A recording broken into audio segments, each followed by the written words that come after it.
Don't be rude. You are fake news. And we had the most beautiful piece of chocolate cake that you've ever seen. Does that make sense? They will be met with fire and fury. Does that make sense? This egregious display of hatred, bigotry, and violence on many sides. On many sides. We will have no choice but to totally destroy North Korea. It's got to be in tip-top shape. He is a sick puppy. You are fake news.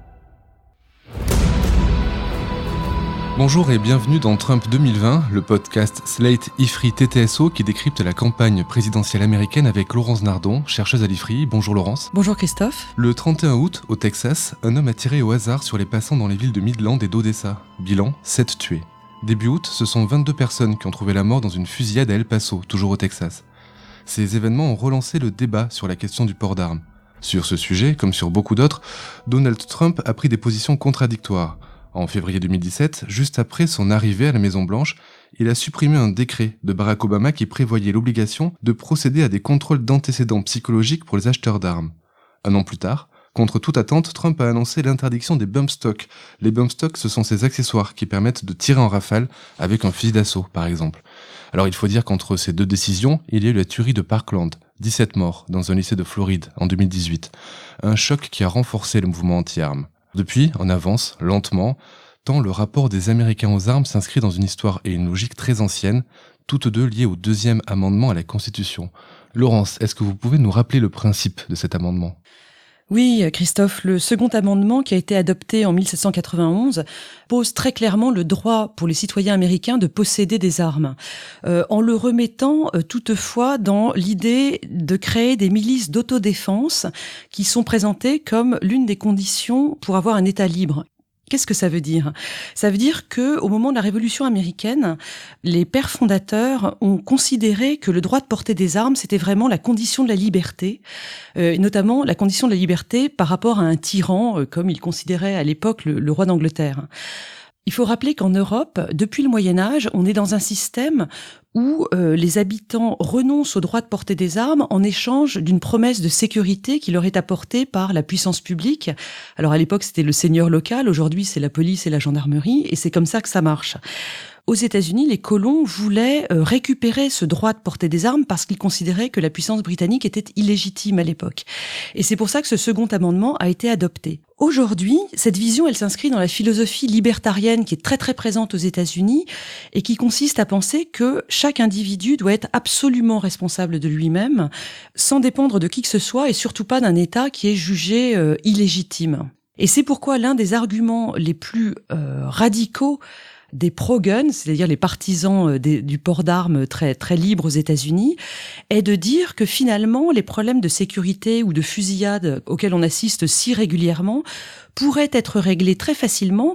Il suffirait que chacun soit armé. Alors ces pro-guns, justement, Laurence, ils sont représentés par une association extrêmement puissante aux États-Unis, c'est la NRA. Oui, alors la NRA, c'est la National Rifle Association, qui a été créée en 1871. Et en fait, au départ, c'était pas du tout des idéologues, c'était juste une association pour regrouper les chasseurs, qui étaient très nombreux évidemment à l'époque, et enseigner le tir aux gens des villes. Et à l'époque, la question du port d'armes ne posait aucun problème. Donc, à partir de quand on légifère sur le port d'armes aux États-Unis ? Au cours du XXe siècle, on a vu une alternance de régulation et de dérégulation à propos du port d'armes en fonction de l'actualité. La première grande loi de régulation, elle intervient en 1934, à la suite des années 20, pendant lesquelles la prohibition de l'alcool avait entraîné énormément de gangstérisme et de crimes, et le massacre de la Saint-Valentin et des choses comme ça. Une seconde régulation, c'est en 1968, et là encore, ça suit l'assassinat de Kennedy et de Martin Luther King, et donc il y a le sentiment qu'il faut faire quelque chose.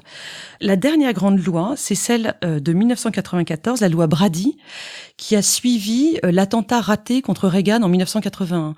C'était son conseiller à la communication, James Brady, qui avait été blessé à l'époque. Et donc cette loi a été très importante. Depuis, il s'est pas passé grand-chose. Alors il s'est pas passé grand-chose, mais certains États adoptent des réglementations plus strictes que d'autres. Oui, les États-Unis sont une fédération. Et donc, il y a des lois lois cadres qui sont prises à Washington, mais ensuite les États ont une marge de manœuvre très importante.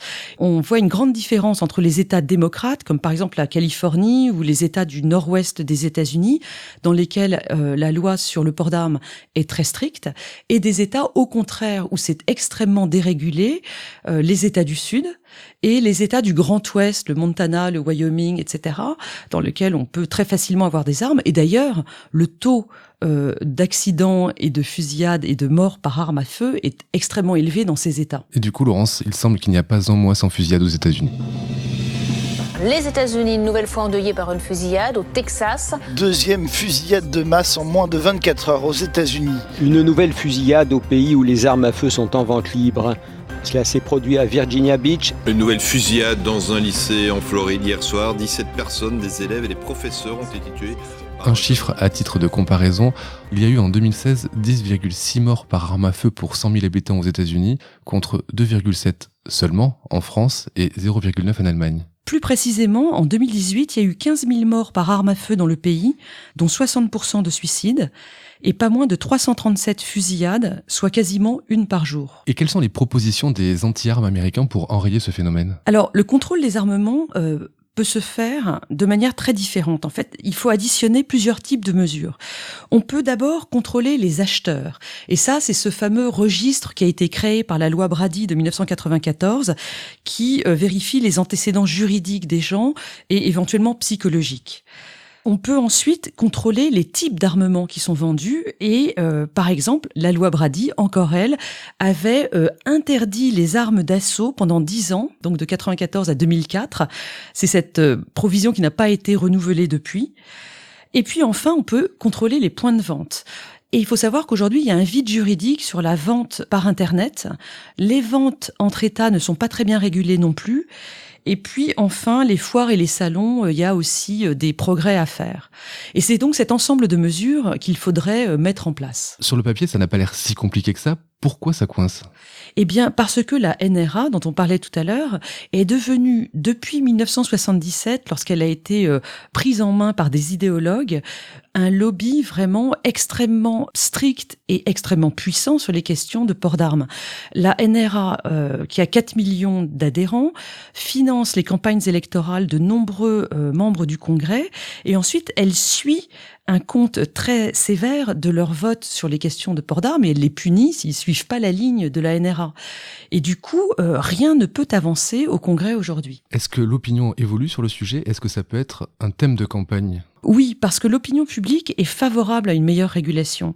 Les sondages Gallup qui suivent la question indiquent qu'il y a en moyenne 60% de la population américaine qui pense qu'il faudrait une plus stricte régulation du port d'armes contre 10% qui voudraient qu'elle soit moins stricte.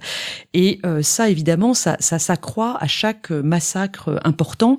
Un des marqueurs, ça a été celui de Sandy Hook, qui est ancien, maintenant c'est 2012, lorsqu'un déséquilibré a fait 28 morts dans une école maternelle, dont 20 enfants. Et puis, Parkland, dont vous parliez tout à l'heure, en février 2018, en Floride, qui a amené une très forte mobilisation de la jeunesse, et notamment sur Internet, évidemment, les réseaux sociaux. Et du coup, aujourd'hui, on voit que le sujet monte dans la campagne pour 2020. Elizabeth Warren et Joe Biden se sont saisis de l'affaire et ont fait des propositions la semaine dernière pour une meilleure régulation. Et donc, on pourrait imaginer qu'une victoire démocrate en 2020 mette en route un nouveau cycle de régulation dans les années à venir. Merci Laurence. Merci Christophe. Trump 2020 revient la semaine prochaine en direct de Washington. En attendant, vous pouvez retrouver l'intégralité des épisodes sur slate.fr ou sur votre plateforme de podcast préférée, où vous pourrez aussi vous abonner et nous laisser des commentaires ou avis favorables pour nous soutenir. À la semaine prochaine.